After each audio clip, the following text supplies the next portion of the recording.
eh, penerapan the gold exchange standard atau standar wesel emas ini dilaksanakan di Jerman tahun 1924. Kelebihan dari the gold exchange standard ini dimungkinkan mendapatkan bunga jika didepositkan atau dijadikan obligasi. Tentunya dalam konsep investasi, ketika kita membeli saham atau kita membeli obligasi, itu kan tentunya ada imbal balik. Jadi ketika kita belikan obligasi atau didepositkan, tentunya kita akan mendapatkan bunga. Jadi kalau emas itu disimpan pemerintah saja, ini kan nggak akan mendapatkan tambahan bunga. Tetapi ketika dibelikan atau dibelikan obligasi misalnya di luar negeri, tentunya ini akan mendapatkan keuntungan lebih. Yang berikutnya, aliran emas minimum karena ada cadangan emas di luar negeri. Yang berikutnya, ongkos kirim logam berharga menurun karena aliran emas jadi terbatas. Jadi ongkos kirim logam berharga jadi menurun karena dengan situasi sistem tadi menyebabkan aliran emas ini jadi terbatas. Ada beberapa kelemahan dalam standar ini tentunya. Yang pertama, kelemahannya adalah mengurangi berlakunya operasi otomatis standar emas secara umum karena adanya cadangan emas di luar negeri. Yang berikutnya, negara yang menyimpan cadangan emas negara lain harus siap ekspor jika pemiliknya memintanya. Jadi sistem perekonomiannya sudah mulai tambah berkembang, ada kerumitan-kerumitan tertentu jadinya. Jadi dengan adanya transaksi tentang pembelian investasi dengan emas tadi, kemudian menyimpan cadangan, satu negara menyimpan cadangan emas negara lain, ini negara itu harus siap-siap ekspor jika pemiliknya meminta. Nah, dari tindakan di atas memaksa penghapusan dasar kredit bank karena emasnya berkurang dan mengakibatkan penciutan uang yang beredar. Jadi ketika tiba-tiba emasnya itu diminta oleh negara tertentu, maka memaksa penghapusan dasar kredit bank karena emasnya berkurang. Jadi emas yang ada itu kan berkurang. Nah, ini yang menyebabkan kemudian penciutan uang beredar semakin sedikit. Nah, dengan kondisi penciutan uang yang beredar semakin sedikit, maka hal ini menyebabkan terjadinya deflasi. Deflasi dapat dihindari dengan deflasi sendiri dapat dihindari dengan menolak pembayaran hutang luar negeri. Nah, karena adanya tuntutan tadi, ini menyebabkan jumlah uang yang beredar di domestik ini kan jadi berkurang karena cadangan semakin cadangan emas ini diambil oleh negara asal. Nah, di dalam negeri ini kan jadi memiliki konsekuensi tentang dasar kredit bank. Nah, dasar kredit bank ini menyebabkan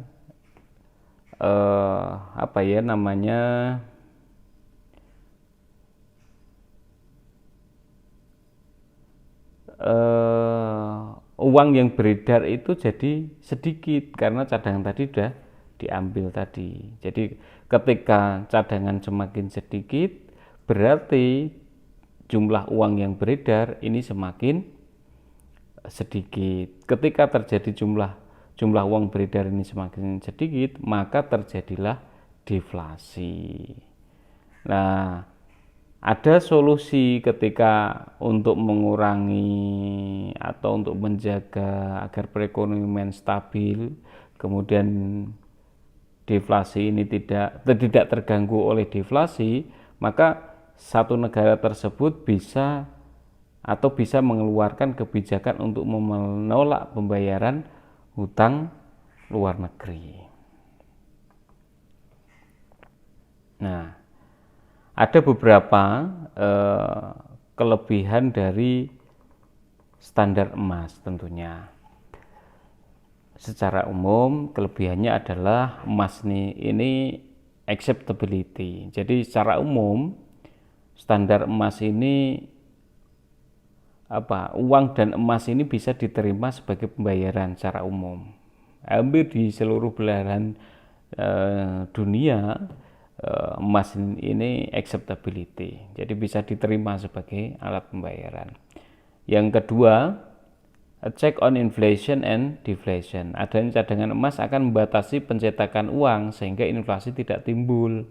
Karena dasarnya dasar mencetak uang itu dengan backing emas, maka kan nilai atau pembuatan uang kertas itu kemudian tidak serta-merta bisa dicetak seenaknya. Dengan tidak bisa seenaknya itu tetap mempertahankan cadangan, mempertimbangkan cadangan emas tadi, maka inflasi ataupun deflasi ini bisa dijaga. Yang berikutnya automatic limitation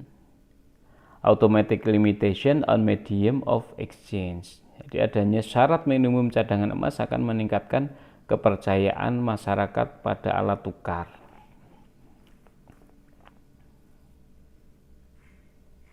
Jadi karena uang kertas itu dijamin oleh cadangan emas, ini tentunya kemudian masyarakat akan percaya, oh emas ini memang, uang kertas ini memang ada jaminannya dan dijamin oleh pemerintah. Dengan apa? Dengan cadangan emas. Dan ini akan meningkatkan kepercayaan masyarakat bahwa uang kertas yang dicetak oleh pemerintah atau bank sentral misalnya mau dijadikan sebagai alat tukar masyarakat, ini masyarakat percaya karena uang kertas yang dipegang ini dijamin oleh cadangan emas tertentu. Yang berikutnya basis of an international money system. Jadi nilai emas yang stabil berakibat dipakai sebagai standar internasional. Jadi karena nilai emas ini stabil, enggak fluktuatif, kemudian secara internasional diakui bahwa nilai emas ini atau standar emas ini bisa digunakan sebagai standar internasional karena stabilitas nilainya tadi. Yang berikutnya stimulus to international investment and trade. Jadi kelebihan yang lain ini emas mendukung perdagangan atau investasi internasional karena uang emas diterima secara umum. Tadi sudah kita ulas juga bahwa dengan adanya emas sebagai alat pembayaran internasional, ini kemudian akan menstimulasi, bisa mendukung perdagangan atau investasi internasional ini bisa berjalan dengan lebih lancar lagi. Yang berikutnya adalah uniform international price system. Jadi jika negara A harga emasnya rendah, maka akan menerima pembayaran dari negara B dengan emas. Akibatnya negara A harga-harga akan naik dan negara B harga-harga akan turun. Nah ini mekanisme David Hume ini tentang standar kelebihan dari standar emas ini. Yang berikutnya adalah selain kelebihannya, ini ada kelemahannya, yaitu yang pertama saat resesi permintaan emas menghabiskan cadangan pemerintah. Jadi ketika terjadi resesi waktu itu kan bisa aja terjadi perang dunia, terjadi krisis, terjadi satu resesi, permintaan emas ini menghabiskan cadangan pemerintah. Padahal konsepnya pemerintah ini kan menjaga agar emas itu disimpan oleh pemerintah jadi cadangan, tetapi ketika resesi pemintaman emas ini jadi menghabiskan cadangan pemerintah. Yang kedua, saat cadangan menipis, pemerintah akan menolak ekspor emas untuk bayar utang. Nah, jadi ini memunculkan satu problem juga. Yang berikutnya, berkurangnya emas tidak berarti penurunan tingkat harga. Begitu pula sebaliknya. Jadi penyesuaian harga internasional belum tentu terjadi. Yang berikutnya, nilai uang bisa jatuh jika banyak spekulasi karena cadangan emas dikumpulkan tanpa melihat perkembangan usaha. Jadi selalu yang namanya spekulan ini bisa melihat satu peluang, tapi banyaknya spekulan ini juga jadi masalah. Jadi nilai uang ini bisa jatuh jika tiba-tiba banyak spekulasi karena cadangan emas dikumpulkan tanpa melihat perkembangan usahanya. Yang berikutnya, cadangan emas ini mempengaruhi inflasi dan deflasi.